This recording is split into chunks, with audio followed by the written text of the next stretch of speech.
அஸ்ஸலாமு அலைக்கும் வரஹ்மத்துல்லாஹி வபரகாத்துஹு. நாயகம் ஸல்லல்லாஹு அலைஹி வஸல்லம் அவர்கள் கூறினார்கள், அல்லாஹு ஜல்ல ஷானஹு வ தஆலா 3 நபர்களுடைய தொழுகையை அல்லாஹ் ஏற்றுக்கொள்ள மாட்டான். அவர்கள் செய்த எந்த ஒரு நல்ல அமலையும் அல்லாஹ் முதலாவது வானத்திற்கு மேல் உயர்த்த மாட்டான் என்பதாக கண்மணி நாயகம் ஸல்லல்லாஹு அலைஹி வஸல்லம் அவர்கள் கூறினார்கள். முதலாவது நபர் தன்னுடைய நல்ல எஜமானனை விட்டும் ஓடி போன ஒரு அடிமை. அவர் திரும்பும் வரைக்கும் அவர் செய்கின்ற எந்த ஒரு நல்ல அமலும் சரி, எந்த ஒரு தொழுகையும் அல்லாஹ் ஜல்ல ஷானஹு வ தஆலா ஏற்றுக்கொள்ள மாட்டான்.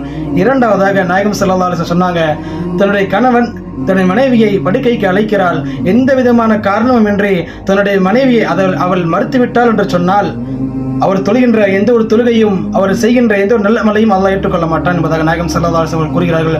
மூன்றாவதாக போதையில் இருக்கின்ற ஒரு நபர் அவர் என்ன அமல் செய்தாலும் சரி, எவ்வளவு தொழுகை தொழுதாலும் எவ்வளவு திக்ர் செய்தாலும் எந்த ஒரு நற்செயல் செய்தாலும் சரி, அவர் போதையிலிருந்து தெளிவடையும் வரை அல்லாஹ் ஜல்ல ஷானஹு வ தஆலா அவருடைய அமலை ஒருபோதும் இந்த மூவருடைய அமலையும் அல்லாஹ் ஒருபோதும் ஏற்றுக்கொள்வதில்லை என்பதாக பெருமானார் ஸல்லல்லாஹு அலைஹி வஸல்லம் அவர்கள் கூறினார்கள். அஸ்ஸலாமு அலைக்கும் வரஹ்மத்துல்லாஹி வபரகாத்துஹு.